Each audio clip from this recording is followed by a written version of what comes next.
fantastic, and it is really wonderful to be here with you to celebrate the 7th annual Jewish American Heritage Month and to honor these incredibly special individuals as we each take a leadership role and make sure that we live the notion that we are all raised with around our family dinner tables of Tikkun Olam. I have really, as the first Jewish woman to represent Florida in the United States Congress, have made Tikkun Olam a career choice. It was a notion that I embraced and an opportunity that I have each and every day to be a strong voice for Israel, to be a strong voice for people who have no voice, which is something that our tradition encourages, and that the men and women arrayed here who we are honoring have done the same.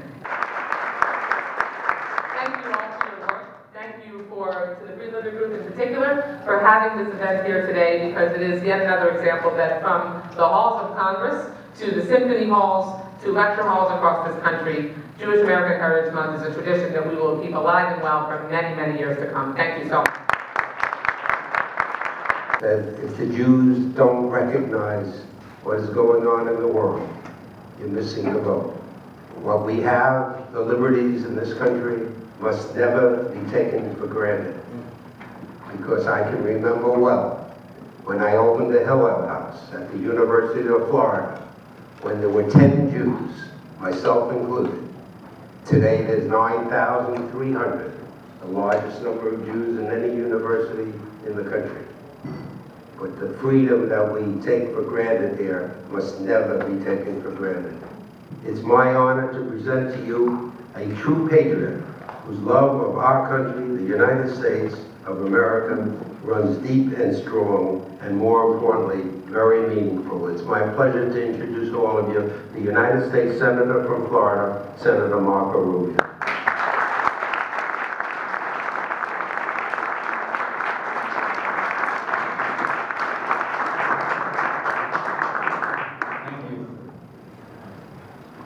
Thank you for the opportunity and the invitation. Thank you for the introduction. Welcome to the U.S. Senate. I've only been here a year and a half myself, so.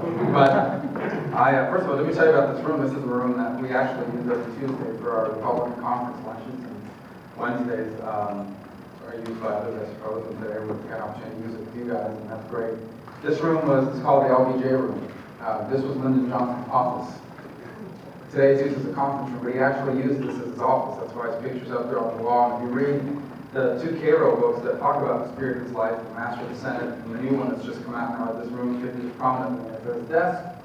I don't remember what it was, but somewhere around there, in that corner you guys are at. And the bar was somewhere over here, and the secretary was outside this door. But this room was his office, and if you look back at historical pictures of the United States Senate, you'll see the majority leader, Lyndon Johnson, standing here. So this is the room we're in today. Every room in the Senate has history, every tile on the floor, and it reminds us of our republic and of the place that we get to share and call home.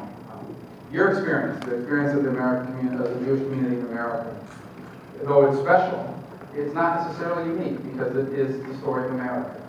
It is emblematic of the story of America. Unique in the sense that for thousands of years, of course, the Jewish community around the world has been persecuted and has faced extraordinary obstacles that it's had to overcome. So unique in that perspective for sure. But also symbolic of a greater thing we have in common, and that is that from all over the world, people come here in search of opportunities, in search of a better life, in search of freedom, in search of the ability to pursue their dreams and hopes, and of leaving their children better off than themselves, of being able to worship God freely, and also the ability to pursue their economic dreams and hope for themselves and for their children. As Stanley warns, those things are easy to take for granted, especially when you're born into a country like that, when you've lived there your entire life, as I have. It's easy to think that, wasn't this the way it always is? Isn't this the way it is all over the world? Doesn't everybody live this way? And the answer isn't even now, even in this new century, with so much progress and hope around the world. There is still no shortage of places where that's not true. Where in fact people are doomed by the circumstances of their birth. Where if you're not born into the right family, or the right religion, or the right neighborhood, or the right people, whatever that means, you are limited from the moment you were born from how far you're going to get ahead in life. There has been at least one place on earth for the better part of 200 and some odd years that has not been the case. And it's been this extraordinary nation, founded on a very powerful principle that our rights and our worth as people find their sources not in our laws or in our politics, but in our Creator. that we are endowed by our Creator with certain rights. That these rights aren't given to us by the government or by our politicians. These are rights we're born with. And that, in fact, any government or any leader that denies us these basic rights is an illegitimate government. These are the founding principles of our republic. The founding principles of our republic are not even political principles. They're spiritual and moral principles. And our willingness to live by those principles has distinguished us from the world and unite all Americans who at some point in their history can track their lineage back to somebody who came here because who they could not be who God meant them to be in the nation of their birth. Or maybe can track their lineage back to those who were brought here as slaves, who overcame one of the most horrifying institutions man has ever known, to stake their claim to the American dream. This is what we have in common as a nation. We are a nation of go-getters. We are a nation of people that refuse to accept their current circumstances as their destiny and reach for a better place and a better life and came here in search of these things. There is no other community in America that understands that better than the Jewish community. Because the challenges it has faced throughout history have not just been political.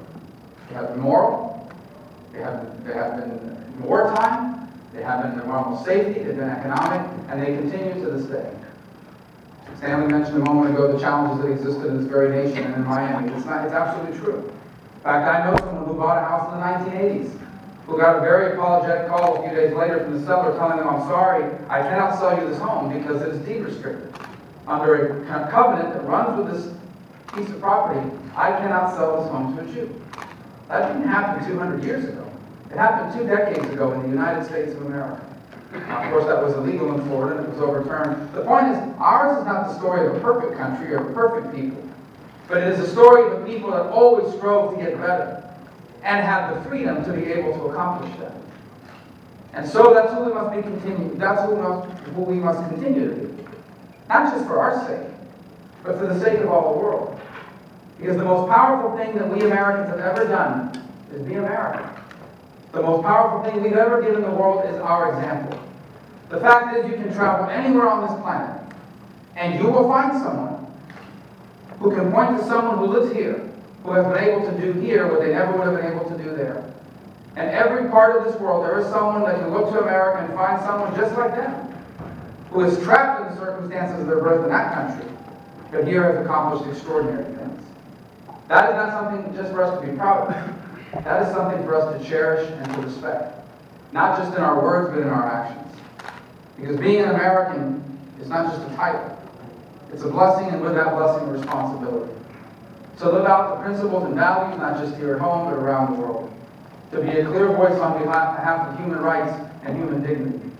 To live in our actions, both foreign and domestic, that believe that every single human being on this planet is endowed by their Creator, not by their laws, their king, their government, but by their Creator with certain rights that no government and no leader has a right to deny them. And we are confronted with that challenge every day in every corner of the planet and every issue you can imagine. I know that an issue you hold near and dear to your heart is the issue of Israel. Fantastic article written yesterday, or column written by the current ambassador to the United States, that talks about how Israel was spoken about 25 years ago and how it's spoken about today.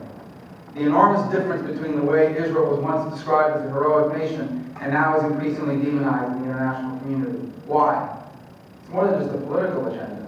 It's an all-out agenda to undermine the credibility and viability and the right of Israel to exist, to delegitimize Israel and through extension the Jewish people the right to have their own country.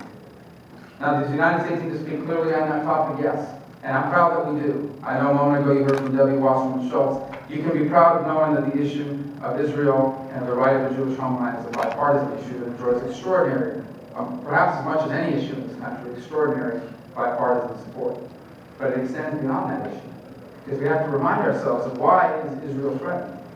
They're threatened because Israel is a nation that lives under these principles that we cherish, and does so in a region of the world where there are many people that do not hold those same principles, and are threatened by the fact that in Israel, people can succeed in freedom and democracy, and cannot succeed in these other countries in that same region. As much as anything else, they're threatened by the fact that this nation has existed and prospered in that way, with our help, with our alliance. And so even now, all over the world, the cause of human freedom is threatened, and our voice has to be clear. And I bring these things up to you because the best way to honor our heritage as Americans, wherever we may come from, is to be American. The best way to honor the heritage of those who came through their hard work and their sacrifice, made possible for you what was not possible for them, is for us to never forget these principles and always to speak out. Even when it's not easy, even when it's not popular, even when it's not the issue of the day, even when there is no political gain to be had from it. Because if we lose that, we lose the essence of who we are as a nation. We lose what makes us special. We lose what makes us different. We lose what it means to be American. So it's always a privilege and an honor to speak to you, and I'll come back every time you invite me. I appreciate you for the opportunity to address you on this day, on this occasion. Thank you for that. It's presented to Stanley Tate in recognition of his contribution to the 360th year of Jewish tradition of furthering American ideals on this date, May 16, 2012, the Jewish American Heritage Month here in the United States Congress in Washington, D.C.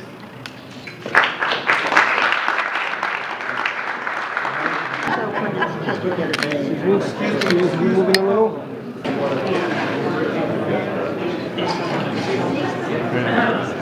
I said to the President Senator, how long should I speak for? And he said, speak as long as you want. We leave at 12 o'clock. You speak as long as you want. So we are all aware of the time you speak. I talked about being on the Foreign Affairs Committee, and someone in the audience from Wyoming corrected me and said, no, in the House it's an affair, in the Senate it's a relation. So, our Relations Committee, and it is a pleasure to be with all of you today. Thanks so very much for this invitation. We are gathered here to celebrate an incredible legacy that Jewish Americans have made to this great nation. For 360 years, Jewish Americans have had a strong tradition of supporting the United States. As you know, the United States has proclaimed May 2012 as Jewish American Heritage Month. It is a wonderful time to reflect on the long history, the rich culture, and the strong traditions of the Jewish community in the United States. The distinguished guests that are being honored today here demonstrate a true commitment to their faith, their culture, and to this nation. The Department of Homeland Security has its advisory council. And we literally just finished, I was privileged to be asked by the Secretary to be a member of a committee that dealt with this very issue, allowing communication between faith-based groups and Homeland Security in its national, state, and local levels. The biggest thing we spoke about in our deliberations was clarity, clarification. When you have understanding of what a person is doing, then they're immediately not a threat. When you don't understand and it's weird, you're very suspicious. And if you can remove that, you can focus on other real problems. So that's something that Dave Friedman has been doing, trying to help law enforcement understand the Jewish community and the Orthodox community specifically, and also helping the Orthodox community understand law enforcement. If you run a red light and you get pulled over, the man pulling you over is not a Nazi. He's just a law enforcement officer. And, you know, a uniformed police officer meant one thing to my grandfather and another thing to me. I remember Shalom Mordechai, a man who, whether he's innocent or guilty, and I'm not going to get into that, it's not my purview, certainly not here. Someone's missing the point between the 2 and the 7. If a man got 2.7 years, I can understand. 27 years is a travesty. I have to say it because in this building I can speak whatever's on my heart. He's sitting there that long because he looks like me. We have to correct it. Please bear in mind.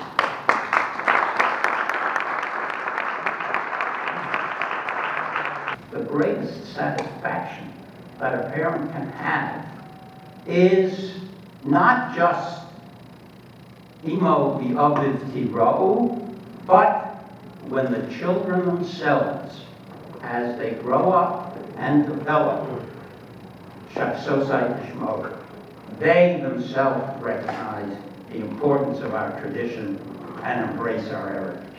So I'm delighted to be here today to join all of you, and very proud to be here to join and give honor to Alisa. Thank you. You'll see him on Morning Show. You'll see him on Meet the Press. As a matter of fact, let it be known that Senator Schumer's office called our office at the Board of Rabbis saying, how do we get some exposure in the media?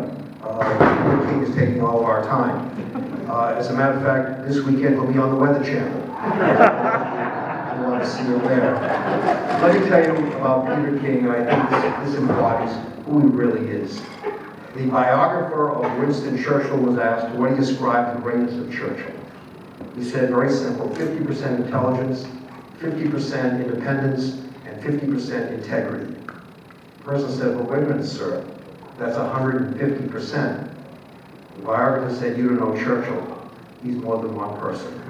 So here is someone who we refer to belovedly as America's Congressman, the Honorable Peter King.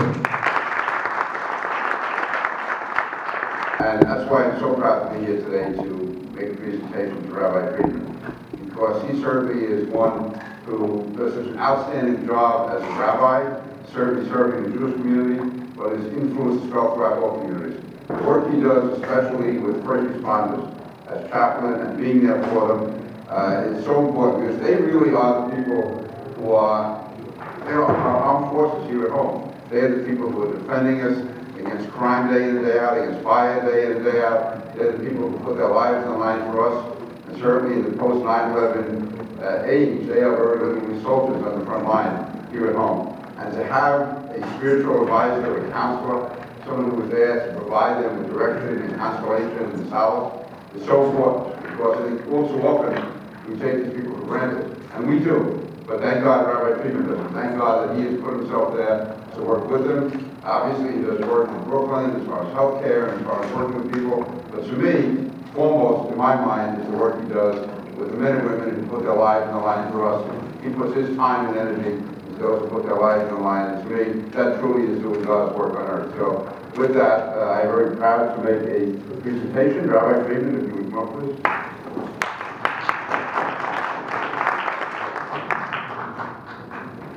And we have a presentation. What do you got here? I think Rabbi Buchanan took it for himself. Let's give it to the deacon on Sunday. Mr. Rabbi Friedman, congratulations, and again, my thanks being able to be with you today. Thank you.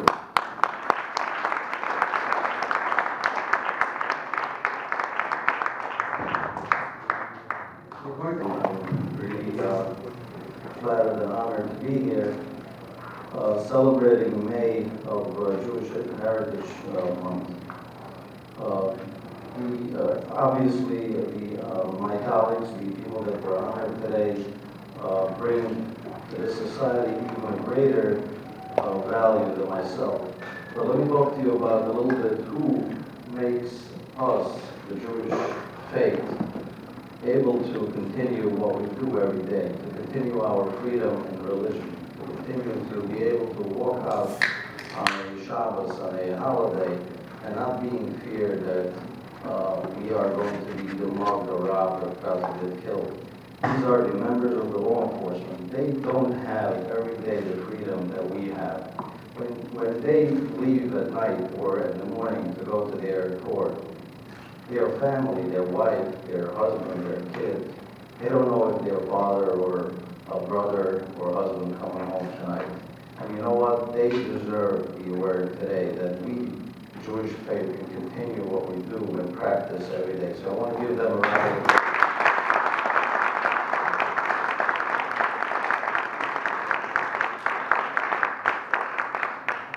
Especially, we live in this great country that we joined this communication, like the rabbi said, and we developed this ongoing relation with law enforcement, should it be on the federal level or on the local level.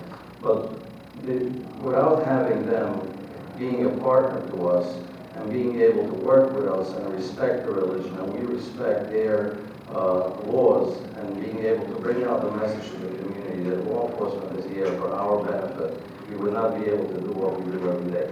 So now, in conclusion, I want to thank, of course, all the number one Rabbi Pasnik, who does so much and go out in the Word. He's I call him my mentor every day, and I go to these events and I hear him speak, and throughout every event I learn something else each time. But anyways, thank you very much, everybody that came of course, to honor this heritage event, and I'm honored to be here, and thank you again.